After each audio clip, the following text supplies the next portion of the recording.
ಭಾರತದಿಂದ ಪರಾರಿಯಾಗಿರುವಂತಹ ಉದ್ಯಮಿ ವಿಜಯ್ ಮಲ್ಯಗೆ ಬಾಂಬೆ ಹೈಕೋರ್ಟ್ ಅಂತಿಮ ಅವಕಾಶವನ್ನ ನೀಡಿದೆ. ಮುಖ್ಯ ನ್ಯಾಯಮೂರ್ತಿ ಅಲೋಕ್ ಆರಾಧೆ ಮತ್ತು ನ್ಯಾಯಮೂರ್ತಿ ಗೌತಮ್ ಅಂಕಡ್ ಅವರಿದ್ದಂತಹ ಬಾಂಬೆ ಹೈಕೋರ್ಟ್ನ ದ್ವಿಸದಸ್ಯ ಪೀಠವು ಈಗ ವಿಜಯ್ ಮಲ್ಯ ಅವರಿಗೆ ಭಾರತಕ್ಕೆ ಯಾವಾಗ ಮರಳ್ತೀರಿ ಅನ್ನೋದನ್ನ ಸ್ಪಷ್ಟಪಡಿಸದೆ ಹೋದ್ರೆ ಅವರ ಅರ್ಜಿಯನ್ನ ವಿಚಾರಣೆಗೆ ಒಳಪಡಿಸಲಾಗುವುದಿಲ್ಲ ಅಂತ ಎಚ್ಚರಿಸಿದ್ದಾರೆ. ಭಾರತದಿಂದ ಪರಾರಿಯಾಗಿರುವಂತಹ ಉದ್ಯಮಿ ವಿಜಯ್ ಮಲ್ಯ ಅವರು ನ್ಯಾಯಾಲಯದ ಪ್ರಕ್ರಿಯೆಯನ್ನ ತಪ್ಪಿಸ್ತಾ ಇದ್ದಾರೆ ಅಂತ ಬಾಂಬೆ ಹೈಕೋರ್ಟ್ ಗರಂ ಆಗಿದೆ.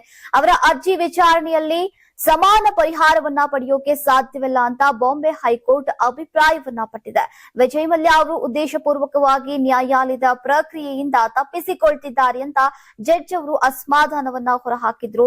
ನೀವು ಭಾರತಕ್ಕೆ ಹಿಂದಿರುಗಲೇಬೇಕು, ನೀವು ಹಿಂದಿರುಗೋಕೆ ಸಾಧ್ಯವಾಗದೆ ಹೋದ್ರೆ ನಾವು ಈ ಅರ್ಜಿಯನ್ನ ಕೇಳೋಕೆ ಸಾಧ್ಯವಿಲ್ಲ.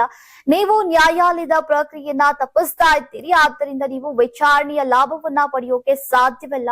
ನಾವು ನಿಮಗೆ ಮತ್ತೊಂದು ಅವಕಾಶವನ್ನ ನೀಡ್ತಾ ಇದ್ದೇವೆ ಅಂತ ಪೀಠ ಹೇಳಿದೆ. ಇನ್ನು ಮಲ್ಯ ಅವರು ದೇಶದ ಭ್ರಷ್ಟ ಆರ್ಥಿಕ ಅಪರಾಧಿಗಳ ಕಾಯ್ದೆಯ ಸಾಂವಿಧಾನಿಕ ಸಿಂಧುತ್ವವನ್ನ ಪ್ರಶ್ನಿಸಿ ಸಲ್ಲಿಸಿದಂತಹ ಅರ್ಜಿ ಮತ್ತು ಅವರನ್ನ ದೇಶ ಭ್ರಷ್ಟ ಆರ್ಥಿಕ ಅಪರಾಧಿ ಅಂತ ಘೋಷಿಸುವ ಪ್ರಕ್ರಿಯೆಗಳ ಬಗ್ಗೆ ನ್ಯಾಯಾಲಯ ವಿಚಾರಣೆಯನ್ನ ನಡೆಸ್ತಾ ಇತ್ತು.